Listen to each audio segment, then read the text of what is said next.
everybody? This is Coach Ross Football.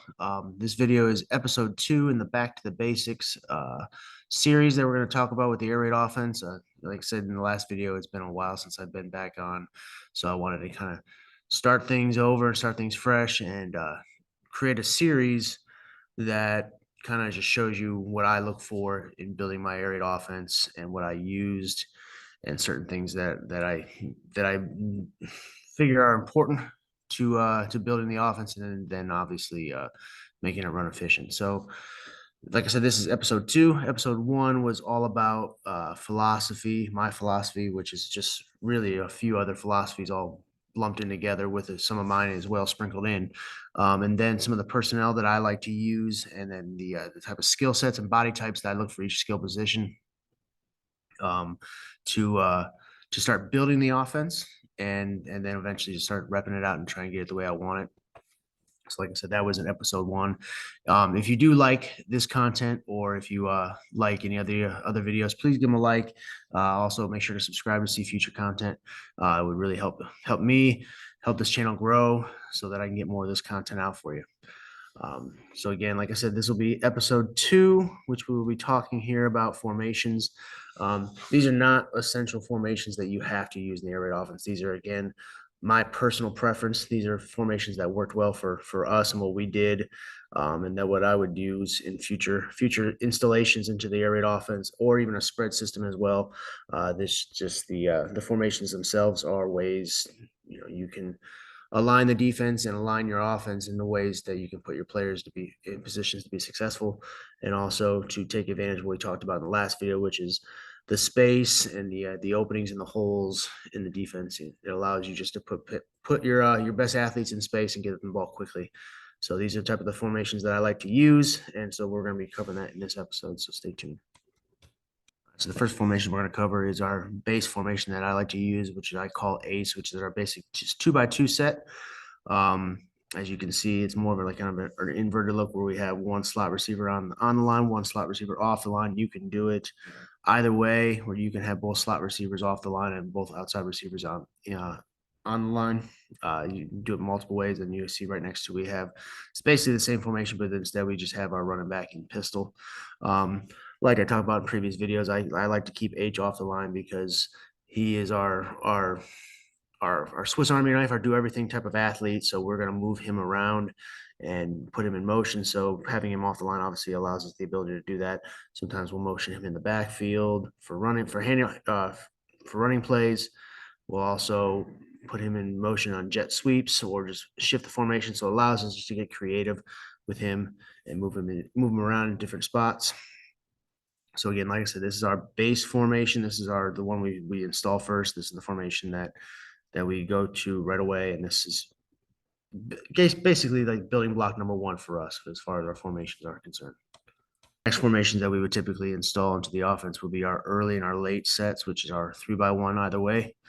Again, this is the formations that we like to use, where we put H close to the line as we can. So again, we just move him around. But this is the number 2 set that we go to as far as our 3x1 set. So again, ace and early and late are 3 of our most used sets and formations that we use. Again, we can do a lot of things out of this. We can motion back into 2x2 if we need to. There's just a lot of options for us. We can even run this formation out of pistol if we need to as well, and sometimes we will. It's a very versatile formation for us, and use it a lot. Moving on to just early or late bunch that we use here. We sometimes bunch up the receivers just to, again, give the defense a different look and to kind of see how they align to it and what we can do to take advantage of their alignment and their leverage. You can see that the running back here is sidecar. It really doesn't matter. Sometimes we have them sidecar. Sometimes we have them in pistol or offset. It just depends. I mean, nothing really changes as far as the calls. We typically would have one-word sayings to determine where that running back lines up. Again, this formation allows us to do a little bit different things as far as motions and shifts and different things. But as far as concepts, as far as responsibilities when it comes to route concepts and things like that, the rules essentially do not change from early or late to late bunch or early bunch. The rules all still stay the same as far as the concepts and the routes that each receiver is running. So this is just another way to add a 3-by-1 formation, but just a different look to see kind of how the defense changes, how the defense adapts to it, and see if there's any other options we can take advantage of the holes the defense gives us with this kind of look. All right, moving on to a couple different other formations here. We have blue, which is our two-back set. Now we do also use green as well. I just showed blue and just reverse it for green here. Blue just means that our slot receiver Z is moved over to the left, and green he would then be moved over to the right. We have H always opposite of Z, and we move H back into the backfield as a second running back. Again, rules as far as routes and everything and concepts, they all still apply. And so this is just an example of our two-back set here. So this would be blue. Again, Z would be then moved to the right and H switched over to the left if we were going to go green. And then on the right side here, example of one of our empty formations we use called diamond. You see, we put probably our best athlete, which would be H, singled up, trying to get an isolation, one-on-one to the weak side. And then we have our 4 receivers set there, with each receiver being eligible on our right. Now we can just switch this up and go diamond left as well. But typically this is the way we set it up. We want to have Z be our inside guy. Our X will always be the outside guy, and then Y will always be the top of the diamond, and then F will always be the back of the diamond. That will we have it set up that way so that it would be the same way on diamond left. So there's just no confusion where all of a sudden X and Y have to change it. We just keep it the same way. This particular formation we don't necessarily use in all of our passing concepts. This is typically like a package of plays we put together to add a little bit more wrinkles into our game plan. So again, this is the one formation where we won't be running our main concepts out of, but we'll be doing a package of plays that we throw in there. And it's just an added formation that we use. And we can do a lot of different things out of this. We can still use motion to motion guys in different positions. We can almost motion it back into somewhat of a bunch set if we wanted to. It's a very versatile formation for us to use. And it also lets us see how the defense is going to cover and see what kind of leverage they're going to give us. And based on what kind of leverage, we run whatever play we want. Again, this is probably a check with me type of formation where we will come out in this formation, see how they line it up, and then based on what we see and based on what they give us, it will be a check with me at the line. And then I or another coach will give the signal for the play call based on what we see and what we can get the most success out of.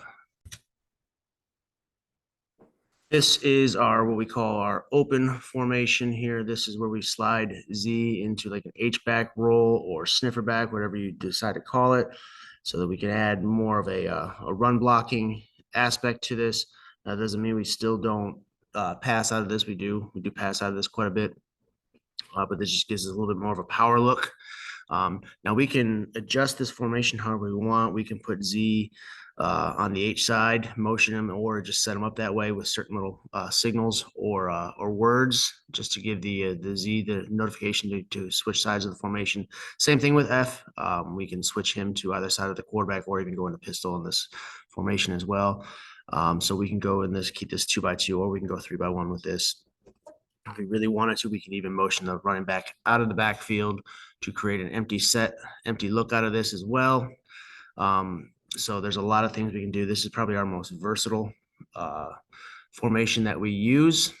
And this one here, we can essentially run every single concept we want out of this formation as well.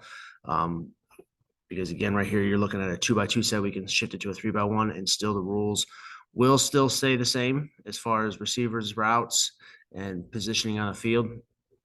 So again, this is just another very versatile formation for us. But again, it's more of of a power look that we like to use in the run game as well. It just gives us an added blocker there, right there. It's almost like a lead blocker. So there's some different things we can do with the running game with this formation. This is our true empty formation here, where you see a 3x2 set or 2x3, however you want to look at it from left to right. This can be interchangeable. Again, we call this ace red, or we'll call it the ace blue if you want to switch the 3x2 to the left side. As you can see here right now, and this again, this can be changed up however we want it, but kind of has the similar fashion of the ace 2x2. So as you can see, X on line, H off, Z on, Y off, and then as well is F is off as well for our empty. So with this is very interchangeable. We can change things around as far as who's on the line, who's off the line. But the reason we do it like this, or the reason I do it like this, is because again, F and H for my offense typically is going to be our best athletes. So allowing them to be in the slot and also off the line allows me the option to move them around, to move in the backfield, or even switch to somehow to a 4x1 here, a 1x4 here, and gain serious leverage and outflank a defense. Gives me the opportunity to do that if I see an option to run certain plays or call certain plays based on this formation, based on what the defense is giving me. So this is again a very versatile type of formation that I like to use as well. Also, it spreads the defense out and allows open running lanes to be created with the quarterback for the quarterback because in my offense, I talked about earlier in another video, I'm a huge component of using the quarterback in the run game itself. I think that just adds an added advantage when you are still continuing to play football 11 on 11 with the quarterback heavily involved in the run game as opposed to 10 on 11. So this is probably our final formation that we use. As far as installation, we don't install every single one of these formations in the first week. This would be a gradual procession here. So the first typical formations we would start off with would be ace, our ace 2x2 set, and then we would move into early and late, discuss rules and concepts and things like that in the 2x2 set and 3x1 set, and then explain that whatever 3x1 set or 2x2 set we get into, whether it be the bunch, whether it be an open, that the same rules are going to apply based on the position you are in the field, whether you're that number 3 receiver, that number 2 receiver, that number 1 receiver.